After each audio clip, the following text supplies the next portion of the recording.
This is one of the French mother sauces, and today I'm gonna show you how simple it is.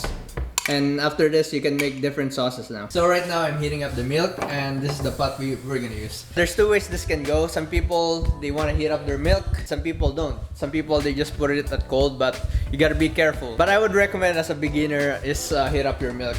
At the same time, of course, you can do both. That's the thing about cooking is there's so many ways to cook. In other school, it might be right, but in other school, it might be wrong. Like, I don't get it either. Fuck school! Fuck all this bull!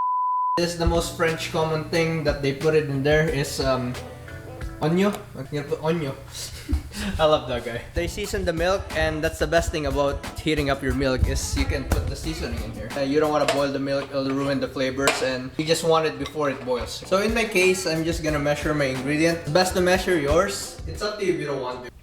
So that's 56 grams. So all you need to remember is most of the time they're the same ratio. 56 of this, and you need 56 grams of flour too. You can use any fats. Alright, try any fats because not everyone has butter, and you know how expensive butter is. I guess I'm learning French basic cooking here, and yeah, they use a lot of butter. So my thing as a beginner is I don't really know how much milk. You can Google that. For me, it depends how thick I want my bechamel, right? The rule in cooking is you can always add more, but you cannot take it out. And so as you can tell, I cut it more in half the thing you measured. You want to melt the butter at low heat. You should be using stainless steel. You don't want to be like the one with color. Bechamel should be white. What happened? He's so racist. So right now it's melting, and you can see.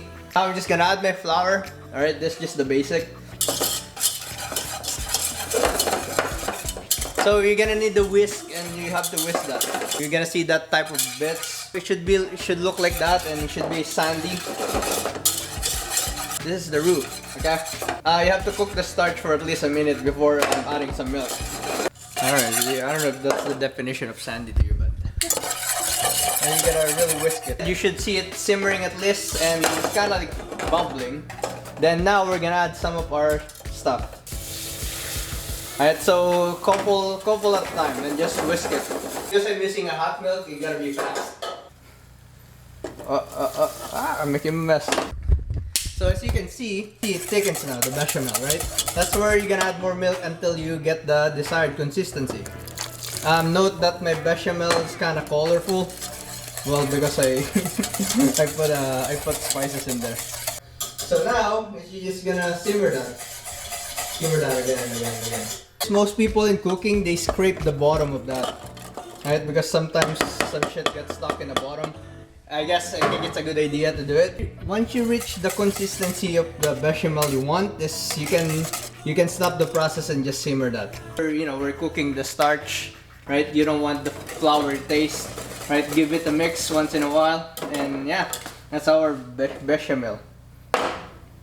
So yeah, you'll see in French cuisine, normally they strain their bechamel because the result is it's more smooth and looks nicer. It depends on what you're trying to make. So after a while, I have my bechamel here.